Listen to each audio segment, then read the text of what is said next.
If you're in darkness, even the best camera is still working really hard to try to make more of the limited information it can get because there isn't a lot of light on the subject. How hard do you have to work with your own eyes to see something in the dark? Your eyes will adjust, but it's harder.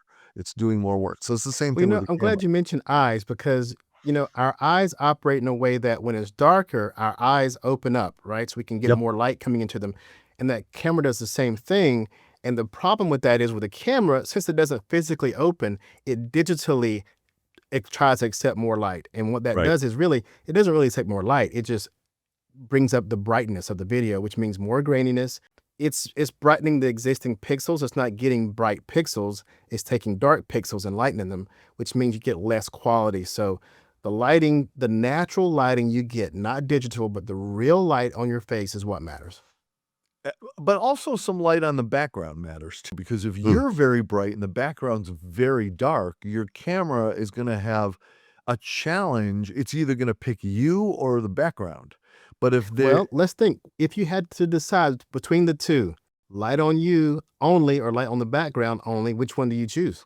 I vote you. You, Because if every you've got time. a bright the other day I had a recording where there was, a picture frame in the background, and it was reflecting a bright light on the ceiling that could not be turned off, and the camera is paying attention to that, and Uh-huh.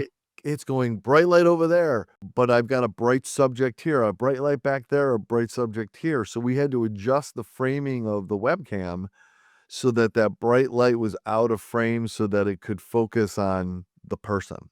It's going to adjust its light based on the brightest thing in the room, which means that if there's a bright light, window, light, reflection on the painting behind you, if that's bright, then the camera's going to dim down and say, ooh, like you do when you're in the sun, you got to Mhm. dim your eyes a little bit, which means that you, the subject of the video, gets darker. If you're in a room with a bright window behind you and it adjusts so that the curtains are nice and clear because it dimmed down to see the curtains, all of a sudden now you're in a dark like a witness protection program. You want the light on you and not the background. And the background, like I have now, can have some lighting for flavor, but that lighting is to let you know there's a background. In fact, I'm going to turn my light off of me. Uh-oh. Now, given some of this light that's on me is big enough where it does get onto the background, Mhm. but to show you how purposeful I am about having light on me and not the background, I'm going to turn off all the lights right now pointing to me. Alright, I'm ready. I don't Now, I've see a got difference. one light in the background. One light. The only light hitting my face is Yeah, from the computer screen in front of me. yeah. If that So computer we can screen went dark, you wouldn't even see that.